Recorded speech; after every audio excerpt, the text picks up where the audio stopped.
ரணில் சுரேசாலையின் கூட்டணியின் அட்டூழியங்கள் வெளிவந்துள்ள அதிர்ச்சி தகவல்கள். ஜனாதிபதியிடம் விசாரணை நடத்த கோரும் எதிர்க்கட்சிகள். பல்கலைக்கழகத்திற்கு தெரிவாகிய முல்லைத்தீவு மகாவித்தியாலய சாதனை மாணவர்கள் கௌரவிப்பு. கட்டுவாப்புட்டிய குண்டுதாரியிடம் சாலை பேசவில்லை, ஆதாரங்களை வெளிப்படுத்திய சட்டத்திரணி சஞ்சீவ. எசல பிரகரவில் 300 பேர் நடத்த திட்டமிட்டுள்ள குண்டு தாக்குதல். எம்பிக்களுக்கான விசேட வரிச்சலுகை குறித்து விமர்சனங்கள், அரசாங்கத்தின் அறிவிப்பு. இலங்கை கடலில் அமெரிக்காவால் தாக்கப்பட்ட ஐரிஷ் டீனா கப்பல், விஜித ஹெரத் அப்பாஸ் அராக்சி தொலைபேசி உரையாடல். 2.5 மில்லியன் அமெரிக்க டாலர் அரசு நிதி மாயம், எதிர்க்கட்சி எம்பி விமர்சனம். நெடுந்தீவு தனக்கான தனித்துவத்துடன் வாழ்வதற்கும் வழிவகுக்கும் வகையில் அத்தனை முயற்சிகளையும் தேசிய மக்கள் சக்தி அரசாங்கம் முன்னெடுக்கும், கபிலன். விறுவிறுப்பாக நடைபெற்று வரும் தமிழக சட்டமன்ற தேர்தல், தமிழக வெற்றிக் கழக தலைவர் விஜய் எழுதியுள்ள கடிதம்.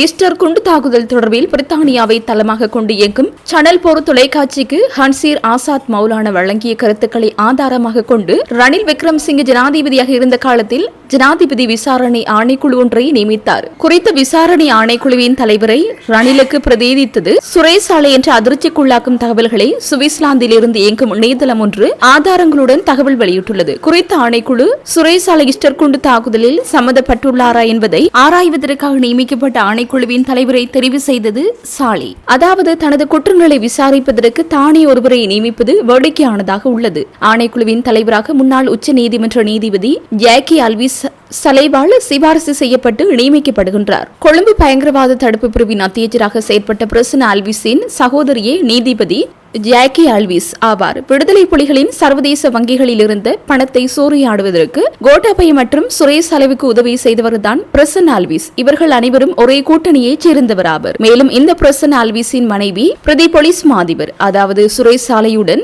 அரசாங்க புலனாய்வு பிரிவில் கடமையாற்றியவர். இவ்வாறு அனைவரும் நெருங்கிய நண்பர்கள் ஆவர். மேலும் ரணில் விக்ரமசிங்கவினால் 2024 6/12 நியமிக்கப்பட்ட விசாரணை ஆணைக்குழு குறுகிய 3 கிழமைகளில் விசாரணைகள் நிறைவு செய்து சுரேசாலை ஈஸ்டர் குண்டு தாக்குதலில் சம்பந்தப்படவில்லை என விசாரணை அறிக்கையும் சமர்ப்பிக்கப்பட்டது. இன்று சாலைவுக்கு சார்பாக பேசுபவர்கள் இந்த ஜாக்கி அல்விஸின் விசாரணை அறிக்கையை காரணம் காட்டி பேசுகின்றனர். ரணிலின் ஆட்சியில் நடத்தப்பட்ட ஈஸ்டர் தாக்குதலுக்கு நீதியை பெற்றுக் கொடுக்க வேண்டிய தார்மீக கடமை கொண்டுள்ள ரணிலும் குற்றவாளிகளை காப்பாற்றவே முயற்சித்துள்ளார். ரணில் விக்ரமசிங்கே ஜனாதிபதியான காலத்தில் 2023 ஜூலை மாதம் ஓய்வு பெறும் வயதடைந்த சுரேஷ் சாலைவுக்கு 1 வருடம் பதவி நீடிப்பும் வழங்கியுள்ளார். இந்த பதவி நீடிப்பு 2 முறை வழங்கப்பட்டுள்ளது. ரணில் விக்ரமசிங்கே ஈஸ்டர் குண்டு தாக்குதலுக்கு சம்பந்தப்பட்டவர்களை காப்பாற்றவே முயற்சித்தமை ஆதாரங்களுடன் வெளிவந்துள்ளது.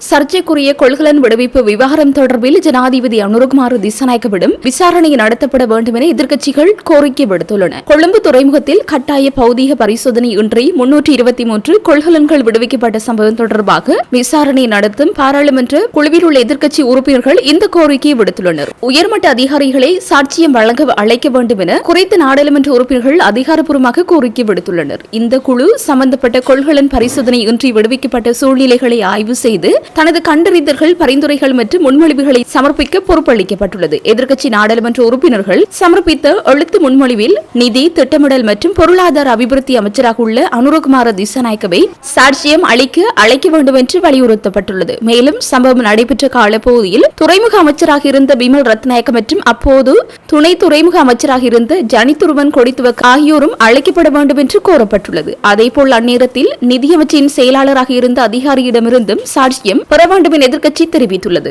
இந்த கோரிக்கை குழு உறுப்பினர்களான அஜித் பி பெரேரா, தயாஸ்ரீ ஜெயசகர, முஜிபுர் ரஹ்மான் மற்றும் டிவி சானக் ஆகிய எதிர்க்கட்சி நாடாளுமன்ற உறுப்பினர்கள் கையொப்பமிட்ட கடிதம் மூலம் குழு தலைவர் மற்றும் நீதியமைச்சர் ஹர்சன நாணயக்காரவுக்கு அனுப்பி வைக்கப்பட்டுள்ளது.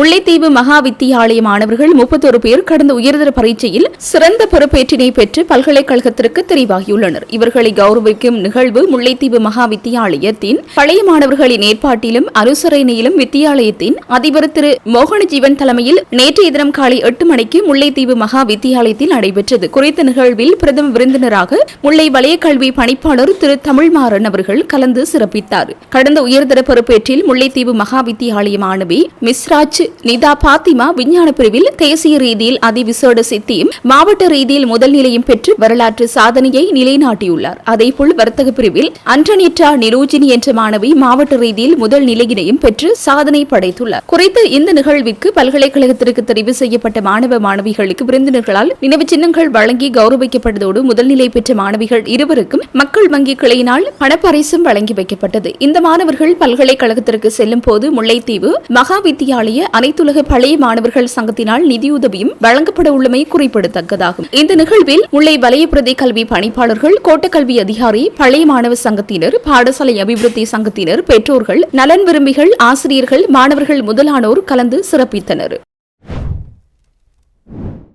ஈஸ்டர் குண்டு தாக்குதலில் கட்டுவாப்பட்டி புனித செபஸ்டியான் தேவாலயத்தில் தற்கொலை குண்டு தாக்குதல் நடத்திய முகமது ஹஸ்தூனுக்கு கட்டுவாப்பட்டி தேவாலயம் அமைந்துள்ள இடம் தொடர்பிலான விவரங்களை கிரேட் லொகேஷன் வழங்கியதாக சுரேஷ் சாலைவுக்கு எதிராக குற்றச்சாட்டு சுமத்தப்பட்டது. அந்த குற்றச்சாட்டு பொய்யானது என சட்டத்திரணி சஞ்சீவ வீர விக்ரம அதற்கான காரணங்களை சுட்டிக்காட்டி விளக்கம் அளித்துள்ளார். சுரேஷ் சாலைவுக்கான நீதி எனும் துணைப்பொருளில் நடத்தப்பட்ட ஊடகவியலாளர் மாநாட்டிலே இதனை குறிப்பிட்டுள்ளார். அதில் தொடர்ந்தும் கருத்து தெரிவித்த அவர், ஈஸ்டர் குண்டு தாக்குதல் நடத்திய சக்ரான் குழுவினர் நாடு முழுவதும் சேப் ஹவுஸ், அதாவது புலனாய்வு பிரிவினர்கள் பயன்படுத்தும் சொல்லாகும். அதாவது தங்கியிருக்கும் இடமாகும். பாடந்துறை தலவக்கொட்டுவ இலக்கம் 394 A 21 டொன் டேவிட் மாவத்தை உலம்பளம் கட்டுவாப்பட்டிய நிந்தவூர் சம்மாந்துறை சாய்ந்தமருது ஸ்பெண்டவர் கல்கிச ஸ்பெண்டவர் வெள்ளவத்தை மல்வானை என்டரேமுள்ள குளியாப்பட்டிய திரியாய வாழைச்சேனை கட்டுப்பொத்த குளியாப்பட்டிய எட்டிப்புல கொச்சிக்கடை சனபத மாவத்தை தலவக்கொட்டுவ பாடந்துறை அட்டாளைச்சேனை போன்ற இடங்களாகும். இந்த தகவல்கள் ஏபிஐ நடத்தி வெளியிட்டுள்ள விசாரணை அறிக்கையில் தெரிவிக்கப்பட்டுள்ளது. கட்டுவாப்பட்டிய தேவாலயத்திற்கு அருகில் உள்ள, அதாவது இலக்கம் 394 A 21 டொன் டேவிட் மாவத்தை உலம்பளம் கட்டுவாப்பட்டி என்ற குறித்த வீட்டை 2019 பிப்ரவரி 3ஆம் தேதி குத்தகைக்கு எடுத்துள்ளனர். அந்த வீட்டை பாதுகாப்பதற்காகவும் ஒருவர் தங்கியிருந்துள்ளார். FBI அவர்கள் தொடர்பான பெயர் விவரங்களை வெளியிடவில்லை. ஏனென்றால் சாட்சியாளர்களின் உயிருக்கு ஆபத்து ஏற்படும் என்பதாலாகும். கட்டுவாப்பட்டிய தேவாலயத்திற்கு அருகில் உள்ள வீட்டிலிருந்தே குண்டுதாரி சென்றுள்ளதாக FBI அறிக்கையில் தெரிவிக்கப்பட்டுள்ளது. தேவாலயத்திற்கு அருகில் பல காலம் தங்கியிருந்த முகமது ஹஸ்தூனுக்கு சுரேஷ் சாலை எதற்கு கிரேட் லொகேஷன் வழங்க வேண்டும் என்று குறிப்பிட்டுள்ளார். மேளவும் 2019 ஏப்ரல் 21 போன்ற ஒரு கருப்பு நாள் பதிவாக உள்ளதோ என்ற அச்சம் எழுந்துள்ளது. அதற்கு காரணம் நேற்றைய தினம் உதய கமன்பில் ஒரு விடயத்தை கூறியிருக்கின்றார். அதாவது சக்ரானிட பயிற்சி பெற்ற 300 பேர் தற்போதும் சமூகத்தில் சுதந்திரமாக உள்ளார்கள். மனித தற்கொலை குண்டுதாரிகள் சுதந்திரமாக நடமாடுகின்றார்கள். சந்தர்ப்பம் கிடைக்கும் போது இவர்கள் நிச்சயம் மனித குண்டுகளாக வெடிப்பார்கள் என்பதை திரும்ப திரும்ப கூறியுள்ளார். இதேவேளை அண்மையில் முன்னாள் ஜனாதிபதி மஹிந்த ராஜபக்ச ஆட்சி அதிகாரத்தை படைப்பதற்கு முடம் சிறந்த ஒரு திட்டம் ஒன்று இருக்கின்றது, மிக விரைவில் மாற்றம் வரும் என்று கூறியிருந்தார். இந்த வகையில் குறித்த இரு விடயங்களும் அரசியல் பரப்பிலே பெரும் பதற்றத்தை ஏற்படுத்தியுள்ளது. நாடாளுமன்ற உறுப்பினர்கள் குறைவான வருமான வரி செலுத்துவது தொடர்பாக எழுந்துள்ள விமர்சனங்கள் குறித்து மீளாய்வு செய்ய உள்ளதாக சுகாதார மற்றும் வெகுஜன ஊடக அமைச்சர் நலிந்த ஜெயதிச தெரிவித்தார். நாடாளுமன்ற உறுப்பினர்களின் வேதன விவரங்கள் இந்த மாத தொடக்கத்தில் நாடாளுமன்ற உறுப்பினர் ராமநாதன் அர்ஜுனாவினால் பகிரங்கப்படுத்தப்பட்டதை அடுத்து இந்த விவகாரம் அமைச்சரவை முடிவுகளை அறிவிக்கும் ஊடக சந்திப்பில் எழுப்பப்பட்டது. தனியார் அல்லது அரசு ஊழியர்களுடன் ஒப்பிடுகையில் நாடாளுமன்ற உறுப்பினர்களின் முன்கூட்டிய தனிநபர் வருமான வரி ஏன் குறைவாக காணப்படுகின்றமை தொடர்பில் இதன்போது கேள்வி எழுப்பப்பட்டது. அதற்கு பதிலளித்த அமைச்சர், வரி மதிப்பீடானது அடிப்படை வேதனம் மற்றும் கொடுப்பனவுகளை அடிப்படையாக கொண்டது என்றும் சில கொடுப்பனவுகள் முன்கூட்டியே தனிநபர் வருமான வரிக்கு உட்பட்டிருக்காது என்றும் குறிப்பிட்டார். வரி செலுத்துவதிலிருந்து தப்பிக்க கூடாது. வரி செலுத்த வேண்டிய அனைத்து நபர்களும் வரி வலைக்குள் கொண்டுவரப்பட வேண்டும் என்பதே அரசாங்கத்தின் கொள்கையாகும். வரி வரம்பை விரிவுபடுத்துவதற்கும் முறைப்படுத்துவதற்கும் அரசாங்கம் ஆதரவளிக்கின்றது. நாடாளுமன்ற உறுப்பினர்களின் வருமானத்தில் வரி விலக்கு அளிக்கப்பட்டுள்ள பகுதிகள் எவை என்பது குறித்து ஆராயப்படும் என தெரிவித்தார். இது தொடர்பாக நாடாளுமன்றத்தின் ஊடாக நடவடிக்கை எடுக்கப்படுமா என எழுப்பப்பட்ட மேலதிக கேள்விக்கு பதிலளித்த அமைச்சர், நாடாளுமன்ற உறுப்பினர்கள் தங்களது வருமானத்திற்கு வரி செலுத்த வேண்டும் என்றும் இதில் ஏதேனும் முரண்பாடுகள் இருப்பின் அவை மீளாய்வு செய்யப்படும் என்றும் கூறினார். நாடாளுமன்ற உறுப்பினர்களின் ஓய்வூதியத்தை ஏற்கனவே ரத்து செய்துள்ளதோடு முன்னாள் ஜனாதிபதிகளின் சலுகைகளையும் நீக்கியுள்ள அரசாங்கம் இதுவென்றும் அனைவருக்கும் நியாயமான வரி விதிப்பு முறை அமைவதையே தாம் ஆதரிப்பதாகவும் அவர் இதன்போது வலியுறுத்தினார்.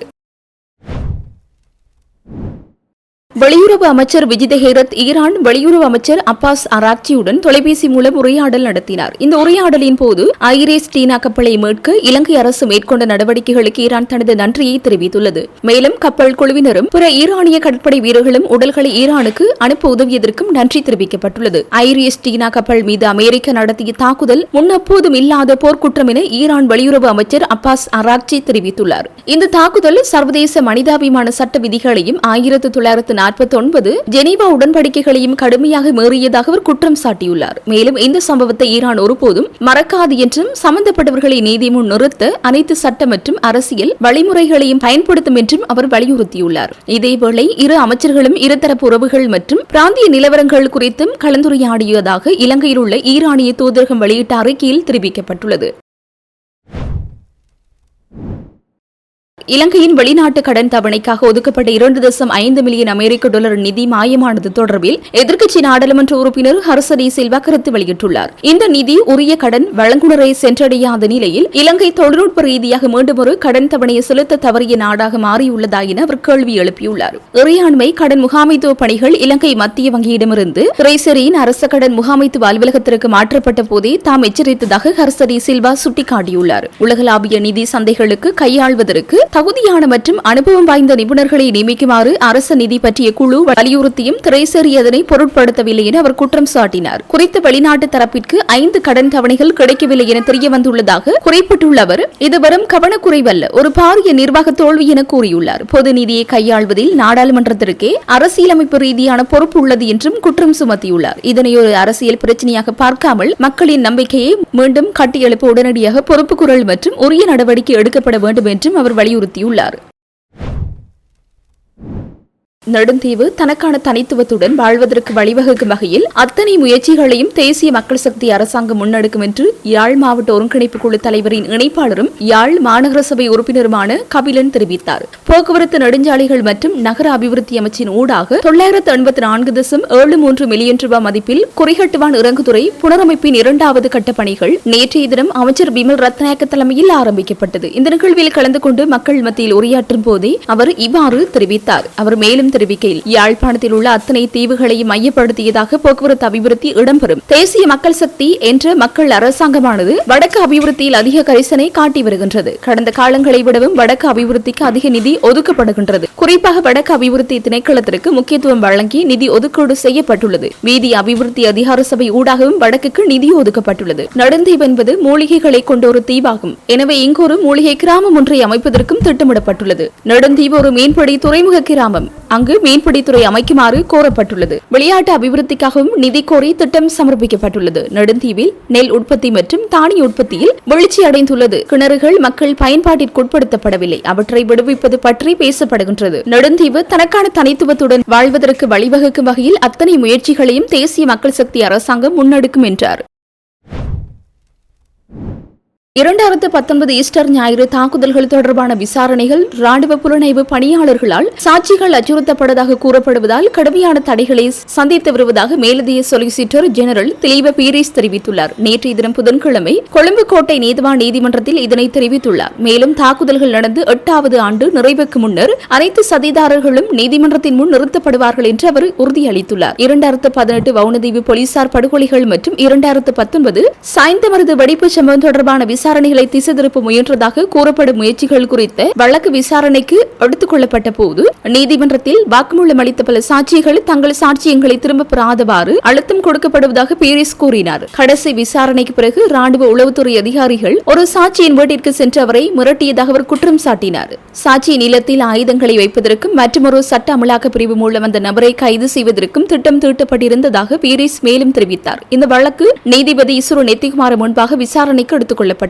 இதற்கிடையில் 3வது சந்தேக நபராக விளக்கமறியலில் வைக்கப்பட்டுள்ள முன்னாள் அரசு உளவுத்துறை இயக்குநரும் ஓய்வு பெற்ற மேஜர் ஜெனரலுமான சுரேஷ் சாலை குற்றப்புலனாய்வு துறையால் நீதிமன்றத்தில் முன் முன்னிலைப்படுத்தப்பட்டார். தனது வாதங்களின் போது ஈஸ்டர் ஞாயிறு தாக்குதல்கள் ஒரு பெரிய திட்டமிட்ட சதியின் ஒரு பகுதி என்றும் இதற்கு பொறுப்பானவர்களை கண்டறிய கிடைத்த முந்தைய வாய்ப்புகள் வேண்டுமென்றே மறைக்கப்பட்டன என்றும் பீரிஸ் குறிப்பிட்டார். மேலும் இந்த வழக்கு 8வது ஆண்டு நிறைவடைவதை விசாரணையாளர்கள் நடவடிக்கை எடுக்காமல் அனுமதிக்க மாட்டார்கள் என்றும் அவர் நீதிமன்றத்தில் தெரிவித்தார். 2027 வரவிருக்கும் வரவிருக்கும் ஈஸ்டர் ஞாயிறு குண்டுவெடிப்புகளின் 8வது ஆண்டு நிறைவை குறிப்பிட்டு ஓராண்டுக்குள் அனைத்து சதிதாரர்களையும் நீதிமன்றத்தின் முன் நிறுத்துவோம் என்று அவர் கூறினார். இந்த விஷயம் மிகவும் உணர்திறன் வாய்ந்தது என குறிப்பிட்ட நீதிபதி இசுரு நெத்திகுமார் நீதிமன்றத்தின் முன்வைக்கப்படும் உண்மைகள் நியாயமான சந்தேகத்திற்கு அப்பாற்பட்டு நிரூபிக்கக்கூடியதாக இருக்க வேண்டும் என்றும் வலியுறுத்தினார். இது ஒரு விளையாட்டு அல்ல என்று கூறிய நீதிபதி நீதிமன்றத்தால் நிலைத்து நிற்கும் ஆதாரங்களை சமர்ப்பிக்குமாறு புலனாய்வாளர்களை வலியுறுத்தியுள்ளார். சுரேஷ் சாய்வுக்கு முன்னிலையான வழக்கறிஞர் குற்றச்சாட்டுகளை நிராகரித்ததோடு அரசு தரப்பால் குறிப்பிடப்பட்ட பல சம்பவங்கள் தனது கட்சிக்காரர் உளவுத்துறை தலைவராக பணியாற்றாத போதும் அல்லது நாட்டில் இல்லாத போதும் நிகழ்ந்ததாக குறிப்பிட்டுள்ளார். சமர்ப்பிப்புகளை பரிசீலித்த பின்னர் நீதிபதி சுரேசாலை மீதான போலீஸ் உத்தரவை நீட்டித்ததுடன் அடுத்த விசாரணை தொகுதியில் அவரை மீண்டும் முன்னிலைப்படுத்துமாறு குற்றப்புலனாய்வுத்துறைக்கு உத்தரவிட்டார்.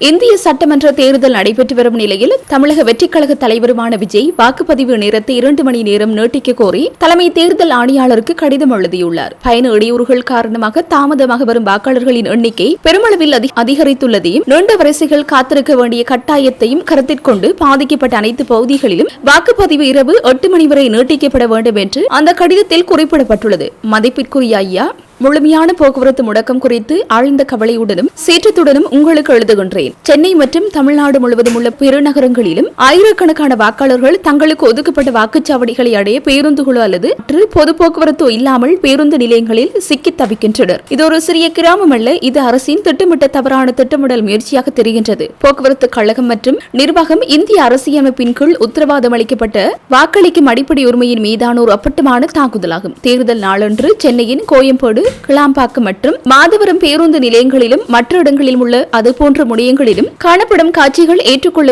முடியாதவை. உலகம் முழுவதிலும் இருந்து பல்வேறு மாநிலங்களிலும் இருந்து தமிழ்நாட்டின் நகரங்களுக்குள் இருந்தும் பயணம் செய்த அல்லது தங்கள் வாக்குரிமையை பயன்படுத்த முயன்ற ஆயிரக்கணக்கான குடிமக்கள் சாதாரண வாக்காளர்களுக்கு இணையான ஏற்பாடுகள் ஏதுமின்றி தேர்தல் பணிக்காக பேருந்துகளும் வாகனங்களும் பெருமளவில் கையகப்படுத்தப்பட்டால் உதவியற்ற நிலையில் விடப்பட்டுள்ளனர். இந்த ஒருங்கிணைந்த தோல்வியானது வாக்காளர் தொகுதியின் ஒரு பெரும் பகுதியினரின் வாக்குரிமையை திறம்பட பறைக்கும் ஆற்றலை கொண்டுள்ளது. இந்த அரசியலமைப்பு சட்டத்தின் 324வது பிரிவின் கீழ் தேர்தல் ஆணையம் நடத்த கடமைப்பட்டுள்ள சுதந்திரமான மற்றும் நியாயமான தேர்தல்களின் இதயத்தையே தாக்குகிறது என இவ்வாறதில் தெரிவிக்கப்பட்டுள்ளது.